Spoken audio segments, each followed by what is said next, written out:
ဓပေပတ်လေကိုမှ16500ပဲပေးရပြီနော်အခုတော့9ပေပတ်လေအလူမီနီယံစလိုက်တကားကြီးတစ်ချက်လုံးကို4တိုင်းစောစောနဲ့ပေးရတဲ့ slide ကားကြီးနဲ့မိတ်ဆက်ပေးပါမယ်ရှင်ဟုတ်တာပဲဒီဗီဒီယိုလေးကိုကြည့်ပြီးတော့တချို့ချရတဲ့ကာလေးတွေက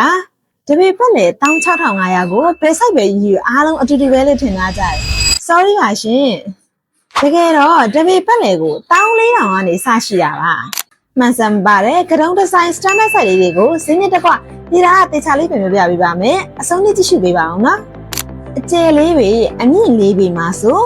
တပေကို14000တစ်ပေါက်ကို224,000အကျယ်3ပေအမြင့်လေးပေမှာဆိုရင်လေတပေကို16000တစ်ပေါက်ကို292,000ကျပါတယ်အကျယ်3ပေအမြင့်3ပေခွဲမှာဆိုရင်တပေကို16900တစ်ပေါက်ကို289,500ကျပါတယ်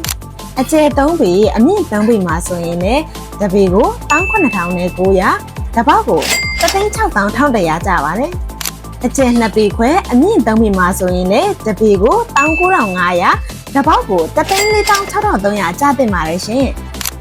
မှန်ဆန်ပါမယ်ဆိုရင်တော့၄ပေပတ်လေပေါက်မှာဆိုရင်တပေပတ်လေကို16500ဖြစ်သွားပြီးတော့တစ်ပေါက်ကို264,400ကျတင်ပါမယ်ရှင်အကျယ်3ပေအမြင့်4ပေအပေါက်မှာဆိုရင်လည်းတပေပတ်လေကို18500ဖြစ်သွားပြီးတော့တစ်ပေါက်ကို222,200ကျတင်သွားပါမယ်ကိုရှိရှိစီးရီးကိုတရားတော်အမေရှန်မှာမှာယူမယ်ဆိုရင်အဖြူနဲ့မီကို2ယောက်ရရှိနိုင်ပါတယ်ရန်ကုန်မြို့အတွင်းတက်စင် MBC မှာယူနိုင်တယ်လို့နေကမှာယူသူတွေအတွက်ဆိုရင်လည်းကိတ်ချစီစဉ်ပေးပါတယ်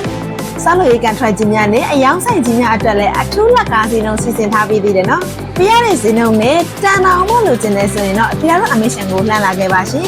အခုလိုအဆုံးလေးကြည့်ရှုပေးတဲ့အတွက်အထူးကျေးဇူးတင်ရှိပါတယ်